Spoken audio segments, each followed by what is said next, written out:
Good. All right. I want to start, man. I really appreciate the fans that stayed through the delay.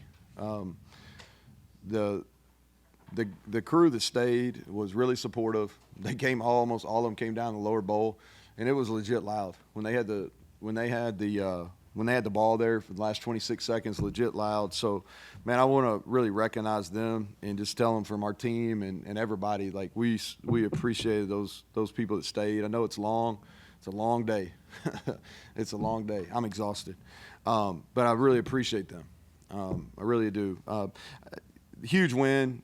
You know, I think that, and I was telling them as I walked down the hall here, when you do this long and when you is most things even out. You know, we had a game last week that we really should have won, up 10, under 5, but then we came back and flipped the script this week, and that's really the way sports work. And so I'm really proud of our guys. I want to start with defense. You know, our players and our staff just got beat up all week. And to come out and really in the last 2 drives of the game answer the bell.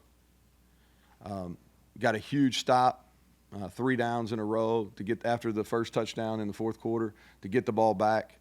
You know, and then getting the stop at the end of the game. It wasn't always pretty, but we created 2 takeaways. We made them drive the length of the field. Hit us on a couple of reverses for big plays, but not a whole lot of explosive plays on their end. And their offense is really good. I mean, they're really talented. Devin Neal is a guy. Their backup running back came back and played. We had an issue tackling him, which a lot of people are because he's so strong. And then James Daniels, he is a great player, you know. And so, but I'm proud of those guys. You know, I thought Tyron Bradley, obviously 2 takeaways. Trotter was really good. I think it was Sean Martin got his hand on the ball. T.J. Jackson was really active up front. And then offensively, we just found a way. It wasn't our best day. Probably didn't have our A game, but we finished well. And we worked 2-minute offense a lot, and that's what we were in the last 2 drives of the game. And we've been pretty good. If you all been paying attention, we've been pretty good in 2-minute drives, you know, for really 2 years in a row. And we, you know, I thought we didn't run the ball as well as we normally do. And credit them, they did a good job mixing up their fronts. Their D line is quality, and they've got one maybe all league player, but they've got a bunch of like high end players, and they execute it and they're well coached. But we found a way. I think, you know, Garrett up and down until it was winning time, and at winning time he won, and that's what he is. He's a winner. He's an elite competitor. He's one of these guys that, you know, I may coach for a long time and may never have another guy that's as competitive as he is, and has the ability to make plays with his feet, and especially in 2-minute situations. So I'm proud of him. I thought Hudson bounced back. You know, he's really putting a lot of pressure on himself, and the message all week was just relax and play, and he did. So proud of him. And then Rodney came through there at the end. You know, what a big moment for him. That may have been his first touchdown. And so a lot of really good things. And then special teams, I thought our kickoff coverage was elite. Tor Simmons had a huge tackle on that. Michael Hayes came through when it mattered and really put the ball in the end zone. And then Preston Fox, who the only 2 snaps he played were huge because he went out and he caught 2 punts that when we really, really needed to have the ball. So credit him for finding a way to get out there and doing that because he didn't practice all week. And so just big win, and so I'll take questions. Craig? So, you know, fans think of it in the moment, but at what point do you think this is the exact opposite of last week? I mean, the same thing? I really didn't think about it. No, honestly, I didn't even think about it until Coleman just said it. You know, I mean, honestly. He told me when we sit down to kind of make some notes here is he mentioned it, you know, very similar situation to last week.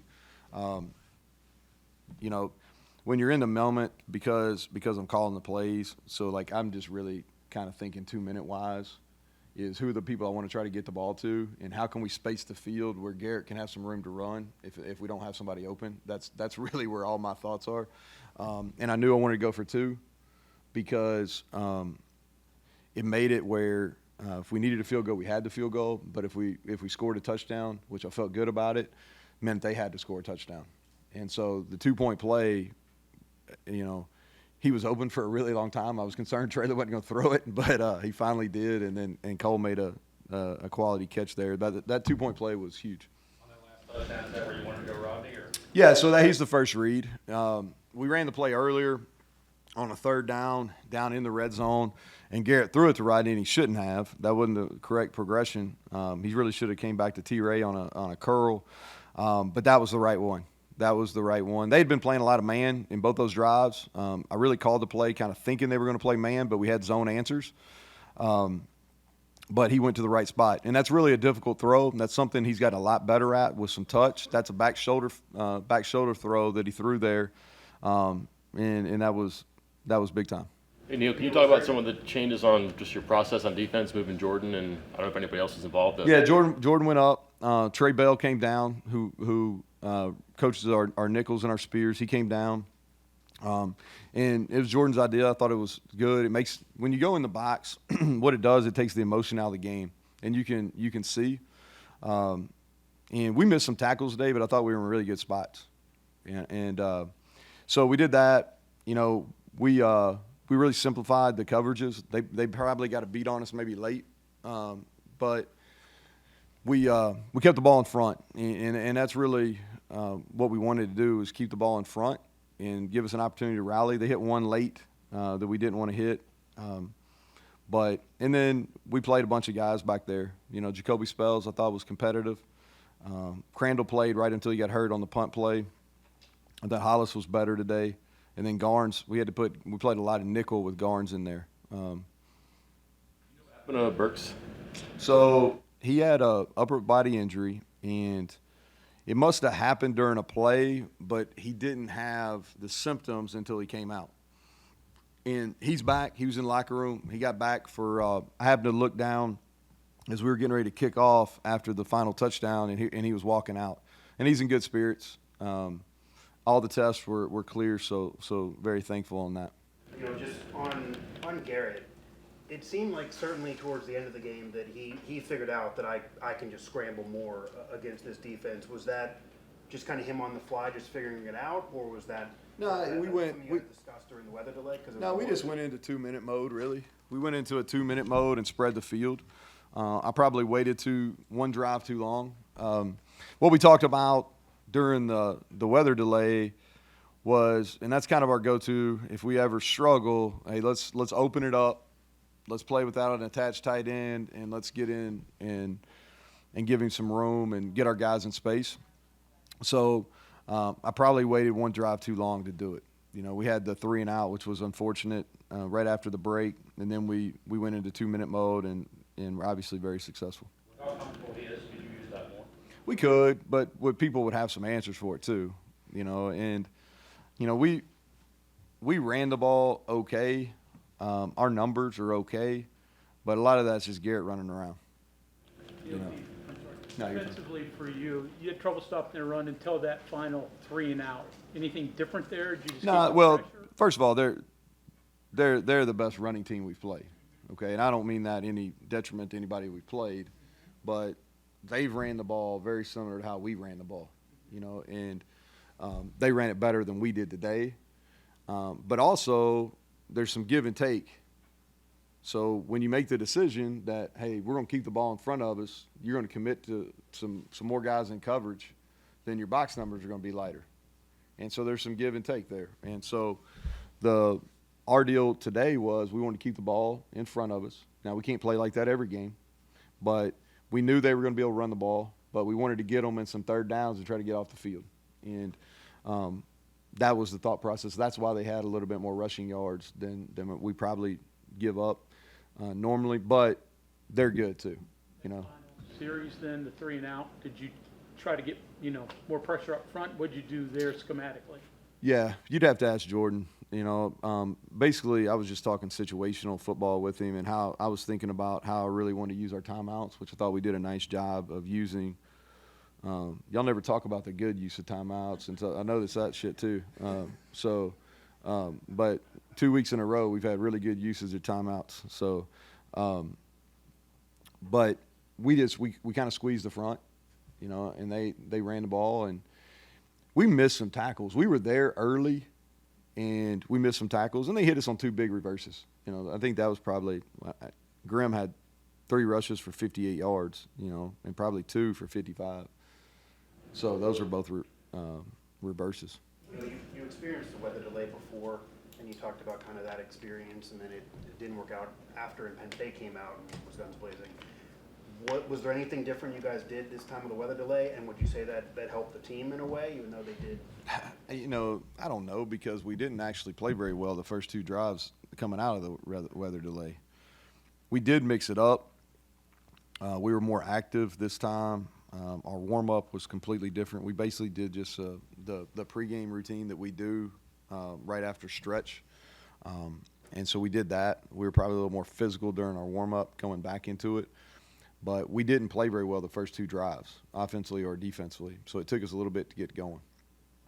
Do elaborate on what you said earlier about Hudson maybe putting a little too bit of pressure. Yeah, you know, so obviously he had the special season last year, and y'all have heard me tell you, like, he's a high end player. This isn't like, you know, and I even said it when that who did we play? Duquesne last year when he had the big breakout, and I was like, hey, this is a cool story, but I'm telling you, he's a good player. This isn't like one time where he gets 3 touchdowns and not to be heard of. Like, he's a really good player, and he was so hell bent on just making sure that everybody knew he was a good player that he was putting a lot of pressure on himself. And my message to him was, you're a sophomore. Relax and play. And if you just play as hard as you possibly can play, like, you're going to make plays. And he did, you know. And he had a good matchup a lot, you know, and he won a bunch of one-on-ones. And I'm happy for him, proud of him. Yeah, do you ask Garrett to scramble more, run more? I know he got loose in those last couple of drives, but even earlier in the game, we made a point since the Penn State game is, hey, and that's part of the reason when you're talking, you know, I'd love for him to check down some, but that's not who he is right now. I think maybe we'll continue to grow to that, but that's not exactly who he is. And we're better when he runs. And so sometimes the last thing I say to him before we break the huddle or before as he's reading the defense is like, hey, if you don't have it, go make a play with your feet. And I thought he was special in the 2-minute drill. I can't really say it any differently. I thought he was special in the 2-minute drill. How big is this open week? You got some guys who were bumped. Yeah, we're beat up. Today. We're beat up, and man, it's been hard. We've played 3 really good teams, and Kansas is 1-3. But let me tell you something. That's a good football team. I mean, they were ranked in the top 20 starting the season. Every game they've played came down to this. You know, Lance is a great coach. Like, those guys are going to bounce back. And so we've played, you know, 3 really, really physical games too. And so physically, emotionally, mentally, we need a break. Yeah, I think that's fair. And then, you know, we got a chance coming out of the break. We go to Stillwater, you know, one of the toughest places to play in our league. And so we gotta figure out a way, and we gotta stay on this mindset of it's just one game. You know, we can't get ahead of ourselves. We got back to even. Now we need to get in the plus column. Anybody else? What's it like for you as a coach to see Ronnie Gallagher's first touchdown of his career come at such a big moment? Yeah, you know, he's kind of been one of those guys throughout his career when the ball seems to find him in big moments, and it's never too big for him. And I think the people that are here all the time, they've heard me. I knew he was special when he steps up. He didn't do this once; he did this twice in the Whippeal at Pitt's basketball arena and knocked down free throws to win. If you can do that in that type of atmosphere, you know, that speaks to what kind of competitor you are, especially when games are on the line. And so I'm not surprised. I'm happy for him. We didn't play him on defense today because his offensive snaps were a lot more with Preston being out and Justin Robinson being out. And so just happy. Great. He's a great teammate, great team guy, and so proud for him. How much scrambling did you have to do losing Burks and Crandall was out for a little bit? I think Garnes probably played a lot of He played a lot of nickel. We planned on playing some nickel, but by no means that much. And so especially we were even thinner because we took Rod. Rod didn't practice on defense all week, so I didn't think it was fair to him to go out and play on defense because he probably, I don't know how many reps he played on offense, but it was a lot. And so not only did we lose Burks, but Rodney wasn't available on defense during the week. And so Garnes had to go in there, and he had to play something against the run. You know, basically playing a true 4-2-5 where Aubrey's more of a physical guy that plays the run better. So we were playing with 3 true corners in the game. And I thought Garnes did a nice job. He and Hollis both bounced back. They got beat up all week, and I thought they bounced back. And the other thing I'll say about this football team is, you know, we've got good character on the team. Like, we got guys that know right from wrong. We got guys that have been in the program that have really good leadership skills. In this game, to me, what I really tried to speak to them all week was about this really says who we are, like who you are individually, who we are as a team. Like, how do you respond to adversity? Because I really believe football is the best preparer for life of any sport. And man, our backs were against the wall, and I thought our guys came out and fought. You know, and it's really not outcome based. You want the guys to get the reward, but they fought and they showed what kind of character and competitive character they have. So, big win. All right, appreciate y'all.